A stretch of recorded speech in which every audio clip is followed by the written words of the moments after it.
उज्जैन में महाकाल ज्योतिर्लिंग के दर्शन करने जा रहे हैं तो पहले जान ले ये 10 खास बातें। यदि आप मध्य प्रदेश की तीर्थ नगरी उज्जैन में पुण्य सलीला शिप्रा तट के निकट स्थित 6ठी शताब्दी ईसा पूर्व में निर्मित 12 ज्योतिर्लिंगों में से एक बाबा महाकालेश्वर के दर्शन करने जा रहे हैं तो कुछ जरूरी 10 बात अवश्य जान ले। जूना महाकाल के दर्शन करने के बाद जूना महाकाल के दर्शन जरूर करना चाहिए। यही महाकाल प्रांगण में ही स्थित है। 3 महाकाल विराजमान है उज्जैन में 3.5 काल विराजमान है। महाकाल काल भैरव, गढ़ कालिका और अर्ध काल भैरव। यदि महाकाल बाबा और जूना महाकाल बाबा के दर्शन कर लिए हैं तो यहाँ के दर्शन भी जरूर करें। 12 ज्योतिर्लिंगों में से महाकाल ही एकमात्र सर्वोत्तम शिवलिंग है। कहते हैं कि आकाशी तारकम लिंगम पाताले हाटकेश्वरम भूलोके च महाकालो लिंग त्रय नमोस्तुते। अर्थात आकाश में तारक शिवलिंग, पाताल में हाटकेश्वर शिवलिंग तथा पृथ्वी पर महाकालेश्वर ही मान्य शिवलिंग है। महाकालेश्वर ज्योतिर्लिंग के 3 भाग है। वर्तमान में जो महाकालेश्वर ज्योतिर्लिंग है वह 3 खंडों में विभाजित है। निचले खंड में महाकालेश्वर, मध्य खंड में ओमकारेश्वर तथा ऊपरी खंड में श्री नागचंद्रेश्वर मंदिर स्थित है। नागचंद्रेश्वर शिवलिंग के दर्शन वर्ष में एक बार नाग पंचमी के दिन ही करने दिए जाते हैं। गर्भगृह का दृश्य। गर्भगृह में विराजित भगवान महाकालेश्वर का विशाल दक्षिण मुखी शिवलिंग है। इसी के साथ ही गर्भगृह में माता पार्वती, भगवान गणेश व कार्तिकेय की मोहक प्रतिमाएं हैं। गर्भगृह में नंदी दीप स्थापित है जो सदैव प्रज्वलित होता रहता है। गर्भगृह के सामने विशाल कक्ष में नंदी की प्रतिमा विराजित है। उज्जैन के राजा। उज्जैन का एक ही राजा है और वह है महाकाल बाबा। विक्रमादित्य के शासन के बाद से यहाँ कोई भी राजा रात में नहीं रुक सकता। जिसने भी यह दुस्साहस किया है वह संकटों से घिर कर मारा गया। यदि आप मंत्री या राजा है तो यहाँ रात ना रुके। वर्तमान में भी कोई भी राजा, मुख्यमंत्री और प्रधानमंत्री आदि यहाँ रात नहीं रुक सकता।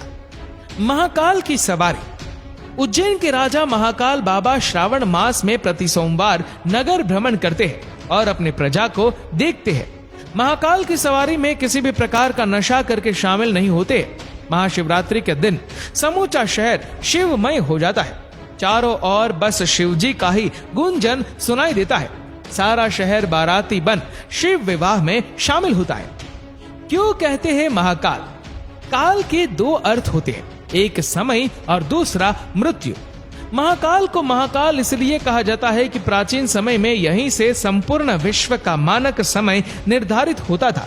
इसीलिए इस ज्योतिर्लिंग का नाम महाकालेश्वर रखा गया है। हालांकि महाकाल कहने का संबंध पौराणिक मान्यता से भी जुड़ा हुआ है। महाकाल की पौराणिक कथा। पौराणिक कथा के अनुसार इस शिवलिंग की स्थापना राजा चंद्रसेन और गोप बालक रूप की कथा से जुड़ी है। कथा से हनुमान जी का संबंध भी जुड़ा हुआ है। उज्जैन के कालों के काल महाकाल बाबा के मंदिर में प्रतिदिन अल सुबह भस्म आरती होती है। भस्म को शिव जी का वस्त्र माना जाता है। किसी भी पदार्थ का अंतिम रूप भस्म होता है। किसे भी जलाओ तो वह भस्म रूप में एक जैसा ही होगा। मिट्टी को भी जलाओ तो वह भस्म रूप में होगी। सभी का अंतिम स्वरूप भस्म ही है। भस्म इस बात का संकेत भी है कि सृष्टि नश्वर है। शिव जी भस्म धारण करके सभी को यही बताना चाहते हैं कि इस देह का अंतिम सत्य यही है। आइए जानते हैं भस्म आरती के 15 रहस्य। भस्म आरती के राज। महाकाल की 6 बार आरती होती है जिसमें सबसे खास मानी जाती है भस्म आरती। सबसे पहले भस्म आरती, फिर दूसरी आरती में भगवान शिव घटाटोप स्वरूप दिया जाता है। तीसरी आरती में शिवलिंग को हनुमान जी का रूप दिया जाता है। चौथी आरती में भगवान शिव का शेषनाग अवतार देखने को मिलता है। 5वीं में शिव भगवान को दूल्हे का रूप दिया जाता है और 6ठी आरती शयन आरती होती है। इसमें शिव खुद के स्वरूप में होते हैं। भस्म आरती यहाँ भोर में 4 बजे होती है। इस आरती की खासियत यह है कि इसमें ताजा मुर्दे की भस्म से भगवान महाकाल का श्रृंगार किया जाता है। इस आरती में शामिल होने के लिए पहले से बुकिंग की जाती है। इस आरती में महिलाओं के लिए साड़ी पहनना जरूरी है। जिस वक्त शिवलिंग पर भस्म चढ़ती है उस वक्त महिलाओं को घूंघट करने को कहा जाता है। मान्यता है कि उस वक्त भगवान शिव निराकार स्वरूप में होते हैं और इस रूप के दर्शन महिलाएं नहीं कर सकती।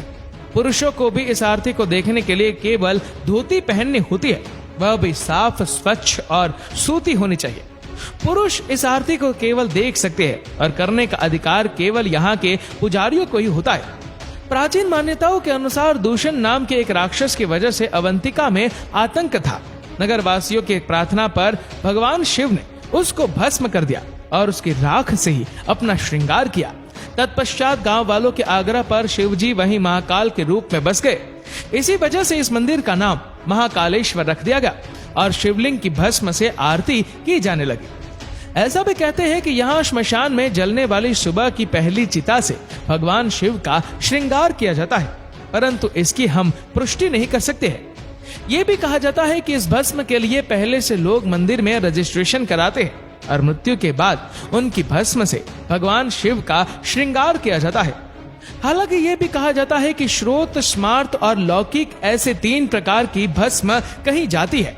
श्रुति की विधि से यज्ञ किया हो वह भस्म श्रोत है, स्मृति की विधि से यज्ञ किया हो वह स्मार्त भस्म है, तथा कंडे को जलाकर भस्म तैयार की हो तो वह लौकिक भस्म कही जाती है। विरजा हवन की भस्म सर्वोत्कृष्ट मानी जाती है। हवन कुंड में पीपल, पाखड़, रसाला, बेलपत्र, केला व गऊ के गोबर को जलाकर भस्म करते हैं। इस भस्म की हुई सामग्री की राख को कपड़े से छानकर कच्चे दूध में इसका लड्डू बनाया जाता है। इसे 7 बार अग्नि में तपाया और फिर कच्चे दूध से बुझाया जाता है। इस तरह से तैयार भस्मी को समय समय पर लगाया जाता है। यही भस्मी नागा साधुओं का वस्त्र होता है। इसी तरह की भस्म से आरती भी होती है। दोस्तों, इस वीडियो को लेकर आपकी क्या राय है नीचे कमेंट करके जरूर बताएगा। और अगर आपको वीडियो अच्छा लगा हो तो इस वीडियो को लाइक करेगा, शेयर करेगा ज्यादा से ज्यादा लोगों तक।